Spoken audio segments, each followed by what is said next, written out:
Alice's Adventures in Wonderland by Lewis Carroll. Chapter 2. The Pool of Tears.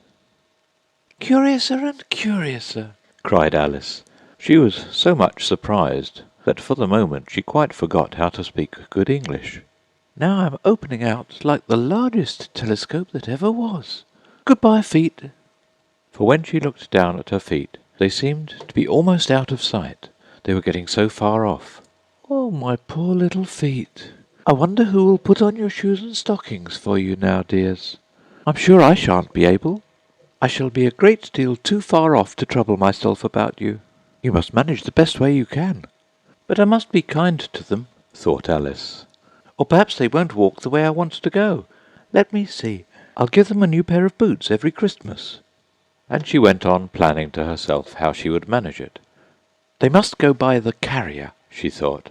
"And how funny it'll seem, sending presents to one's own feet. And how odd the directions will look. Alice's right foot, Esquire. Hearthrug, near the fender, with Alice's love. Oh dear, what nonsense I'm talking." Just then her head struck against the roof of the hall. In fact, she was now more than 9 feet high, and she at once took up the little golden key and hurried off to the garden door. Poor Alice! It was as much as she could do, lying down on one side, to look through into the garden with one eye, but to get through was more hopeless than ever. She sat down and began to cry again. "You ought to be ashamed of yourself," said Alice. "A great girl like you," she might well say this, "to go on crying in this way. Stop this moment, I tell you." But she went on all the same, shedding gallons of tears, until there was a large pool all round her, about 4 inches deep and reaching half down the hall. After a time she heard a little pattering of feet in the distance, and she hastily dried her eyes to see what was coming. It was the White Rabbit returning, splendidly dressed, with a pair of white kid gloves in one hand, and a large fan in the other. He came trotting along in a great hurry, muttering to himself as he came, "Oh, the Duchess, the Duchess! Oh, won't she be savage if I've kept her waiting?" Alice felt so desperate that she was ready to ask help of anyone, so when the rabbit came near, she began in a low, timid voice, "If you please, sir." The rabbit started violently, dropped the white kid gloves and the fan, and scurried away into the darkness as hard as he could go. Alice took up the fan and gloves, and as the hall was very hot, she kept fanning herself all the time she went on talking. "Dear, dear, how queer everything is today. And yesterday things went on just as usual.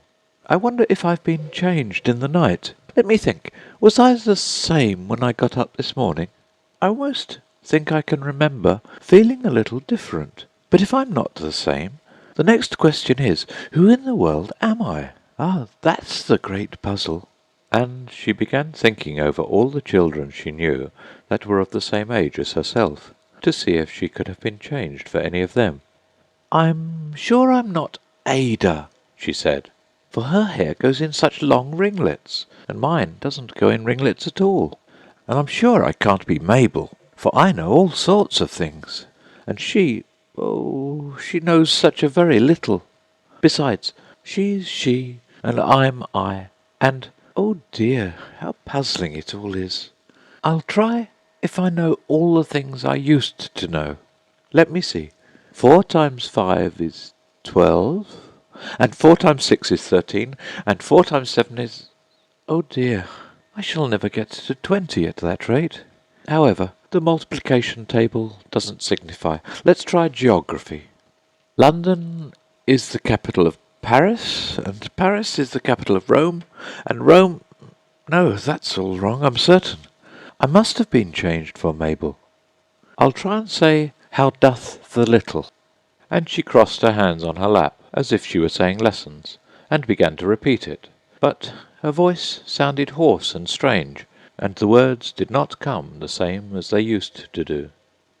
"How doth the little crocodile improve his shining tail, and pour the waters of the Nile on every golden scale.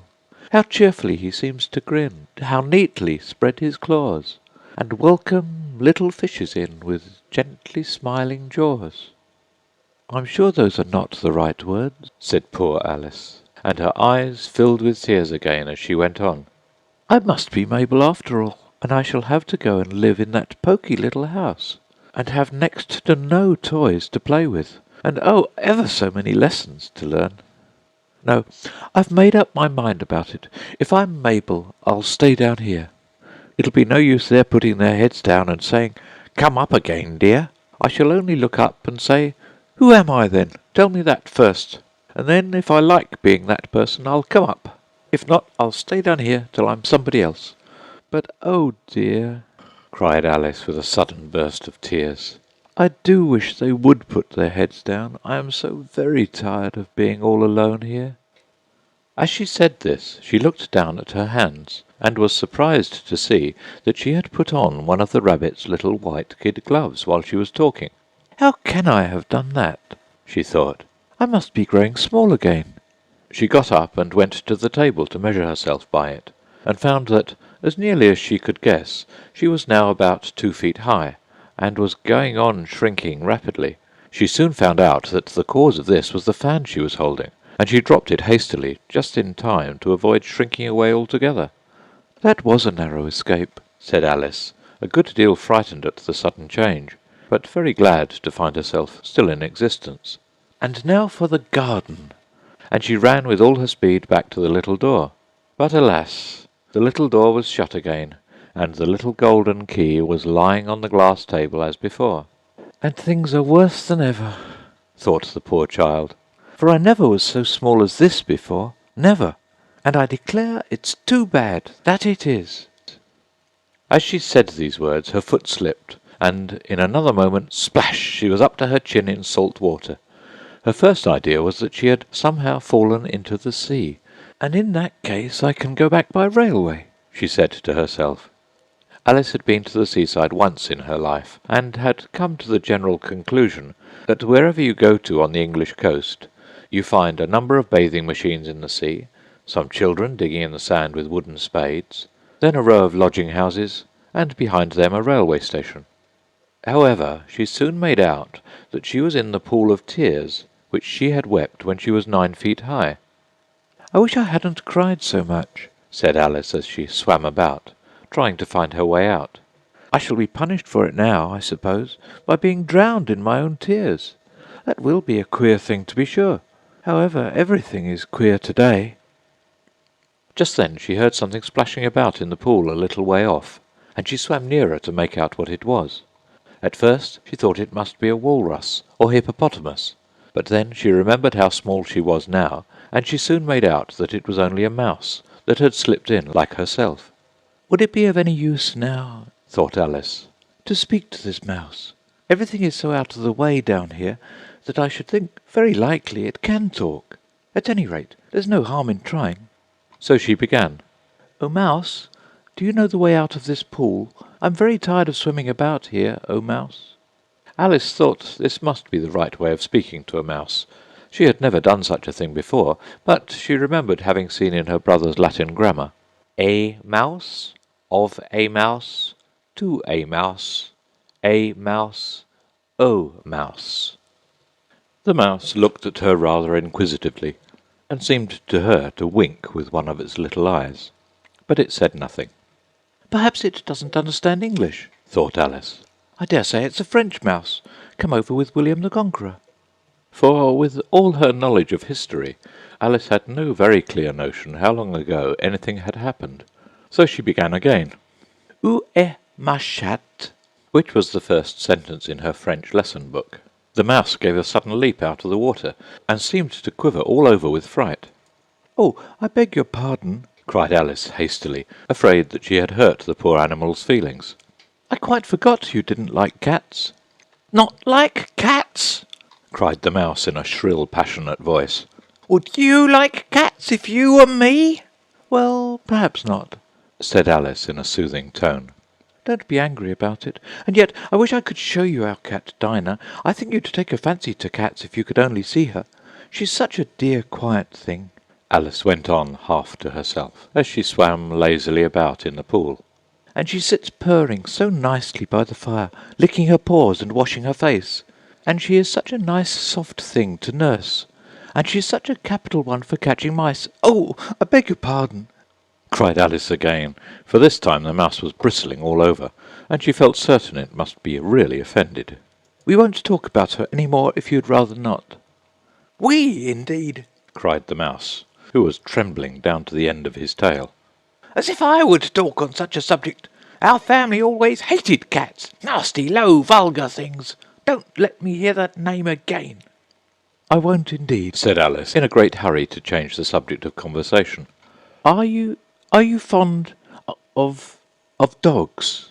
The mouse did not answer, so Alice went on eagerly. "There is such a nice little dog near our house I should like to show you. A little bright-eyed terrier, you know, with such long curly brown hair. And it'll fetch things when you throw them, and it'll sit up and beg for its dinner, and all sorts of things. I can't remember half of them. And it belongs to a farmer, you know, and he says it's so useful it's worth £100. He says it kills all the rats, and—" "Oh dear," cried Alice in a sorrowful tone. "I'm afraid I've offended it again." For the mouse was swimming away from her as hard as it could go, and making quite a commotion in the pool as it went. So she called softly after it, "Mouse dear, do come back again, and we won't talk about cats or dogs either, if you don't like them." When the mouse heard this, it turned round and swam slowly back to her.